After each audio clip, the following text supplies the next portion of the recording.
Tofa, da ƙarshe dai mahaifin Ɗahiru ko mu ce muku Samir, wanda ya fi saninsa da Samir, ma'ana mahaifinsa na ainihi ya fi saninsa da Samir. Sai dai wato Ɗahiru ya biyo baya ne a lokacin da ya zama ɗan aikin wato Hajiya Zara, ko mu ce muku lokacin da ya koma Kaduna, inda ya canza rayuwarsa,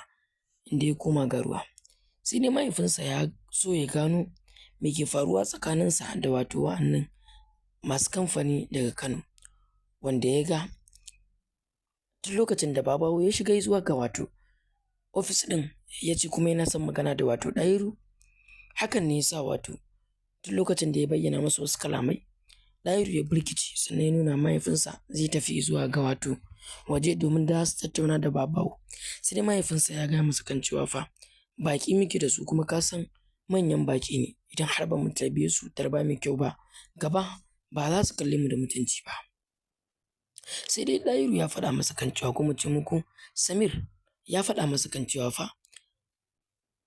ba daɗewa zai ba, wanda hakan ya sa mahaifinsa ya ce masa sam bai yadda ba, ya kamata da ya zo ya zauna domin saura kamfani ɗaya ya rage, kuma wannan kamfani ba kowane kamfani ba ne illa kamfanin su wato Zara. Sai dai ko bayan shigowar Zara zuwa ga wannan kamfani, wanda ko mu ce muku zuwa ga wannan ofis, wanda ta yi bayan zamansu, hakan ne ya sa ta fahimci kan cewa wannan kamar Ɗahiru ne fa. Sai dai jikinta bai bata ba, sai dai kasancewar ta ga mahaifinsa yana ta masa magana, wanda bai amsa masa amsar da yake tambayarsa ba. Masu kallon mu da sauraron mu, barkanku da jimirin sake kasancewa da mu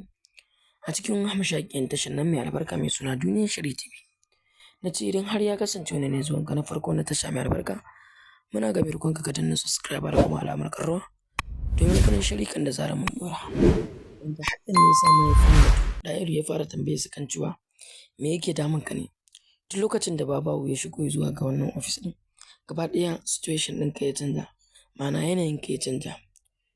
To ina ga mai umarninka ka zo ka zauna domin wa'annan kai ne wanda za ka tarbe su. Sai dai ƙarshe Ɗahiru ya yi hikima, inda ya zauna ya nuna sam fa bai san su ba, sannan bai taɓa ganin su ba, wanda ya nuna mahaifinsa kan cewa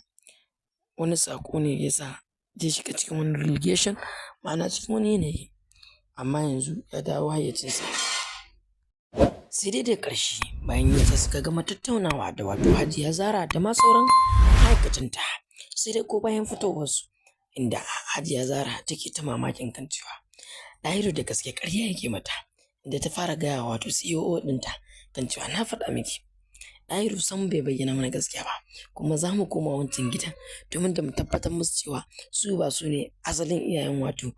Ɗahiru ba. Idan ku su ne asalin iyayen Ɗahiru, me yake Ɗahiru ya zuwa ga wannan kamfani? Sannan za su faɗa musu kan cewa wani karatu ya yi, sannan wace ƙasa ya je ya karatu, da ma dai sauransu. Idan muka koma ɓangaren dai Amira, ma'ana wata ta kasance cousin ɗin wato Zara, Amira dai daga ƙarshe an bayyana mata kan cewa fa dole sai ta rabu da wato Lailu, wanda hakan ne yasa ta tafi zuwa ga gidansu Lailu domin da ta yi bankwana da shi. Sai dai wannan bankwana ya kasance wanda zai ƙara alaƙa tsakaninta da wato Ɗahiru, kasancewar ko bayan yadda ta gama bayyana masa damuwarta, da kuma yadda ta gama bayyana masa kan cewa za ta rabu da shi, duk da cewar bai bata amsa ba, da ƙarshe dai Lailu ko bayan yadda mahaifinsa ya kira mata 'yan sanda, ma'ana ya kira wato Zara 'yan sanda, hakan ne sa aka zo domin da a tafi da wato Zara. Sai dai ko bayan yadda Lailu ya ga za a tafi da Zara zuwa ga wato police station, hakan ne sa Ubangiji ya juyo masa da hankalinsa, wanda ya gane kan cewa fa so ake a tafi da Amira, hakan ne sa ya ambaci sunanta.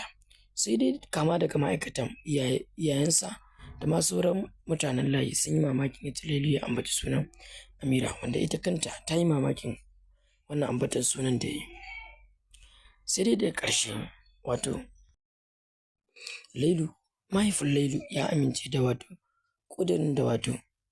Amira take da shi, wanda ya tabbatar mata da cewa ya yadda a yanzu ta ci gaba da zuwa tana kula da ɗansa, tunda ɗansa ya nuna damuwarsa a kanta. Kuna tare da Duniyar Shiri TV, tashar da take kawo shirin fina-finai kama daga labari na garoshi, jamilin jiddan zafin nema. Ku ci gaba da bibiyar mu domin samun ingantaccen shirye-shiryen